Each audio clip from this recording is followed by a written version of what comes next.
राम राम साथियों। आज एक्सेल की क्लास में हम लोग 4 नए फॉर्मूले सीखेंगे।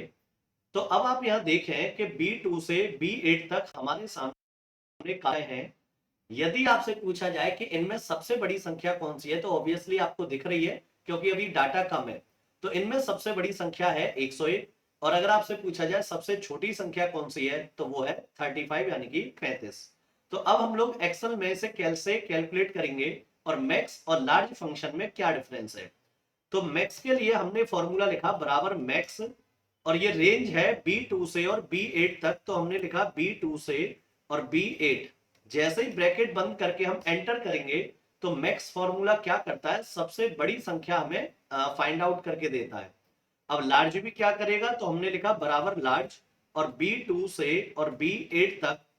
अब यहां आपको कॉमा लगा के, या एरे का तो मतलब हो गया कहां से कहां तक, तो B2 से B8, और एक कॉमा के बाद जो K है उसका मतलब है नंबर, यानी कि अगर आपने लिखा 1 तो इस रेंज में जो सबसे बड़ी संख्या उसे फाइंड आउट करके देगा। लेकिन अगर मैं यहां 1 की जगह लिखूं 2, तो जो दूसरे नंबर पे सबसे बड़ी संख्या है उसे फाइंड आउट करेगा। तो 101 के बाद जो दूसरे नंबर पे वो कौन सी है, 99। अगर मैं यहां नंबर लिखूं 3, तो तीसरे नंबर पे जो सबसे बड़ी संख्या है वो है 60। तो यानी कि मैक्स फंक्शन का भी काम है सबसे बड़ी संख्या निकालना, और लार्ज फंक्शन का भी काम है सबसे बड़ी संख्या ज्ञात करना। बस फर्क इतना है कि मैक्स फंक्शन क्या करता है कि सबसे बड़ी जो संख्या होगी उसे फाइंड आउट करेगा, और लार्ज फंक्शन का काम है जो पोजीशन आप लिखेंगे उस पोजीशन की संख्या को फाइंड आउट करके देगा। वही डिफरेंस मिन और स्मॉल में। मिन फंक्शन क्या करता है कि सबसे छोटी संख्या ज्ञात करता है, तो बराबर मिन और B2 से B8 और ब्रैकेट बंद एंटर। तो सबसे छोटी संख्या कौन सी है, 35। अगर मैं लिखूं बराबर स्मॉल और B2 से B8 और कॉमा 1, तो सबसे छोटी संख्या 35।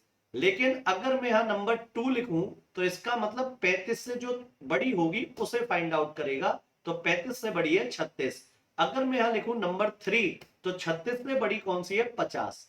तो मैक्स और लार्ज में ये डिफरेंस है, मैक्स सबसे बड़ी संख्या ज्ञात करेगा और लार्ज किस पोजीशन की सबसे बड़ी संख्या ज्ञात करनी है उसे फाइंड आउट करेगा।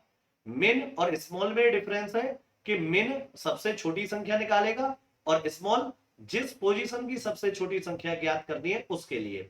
तो इस प्रकार से बने रहिए हमारे साथ। यदि आपको क्लास अच्छी लगी हो तो चैनल को सब्सक्राइब कीजिए, लाइक कीजिए और शेयर कीजिए, और मिलते हैं नई क्लास में। जय हिंद, जय भारत।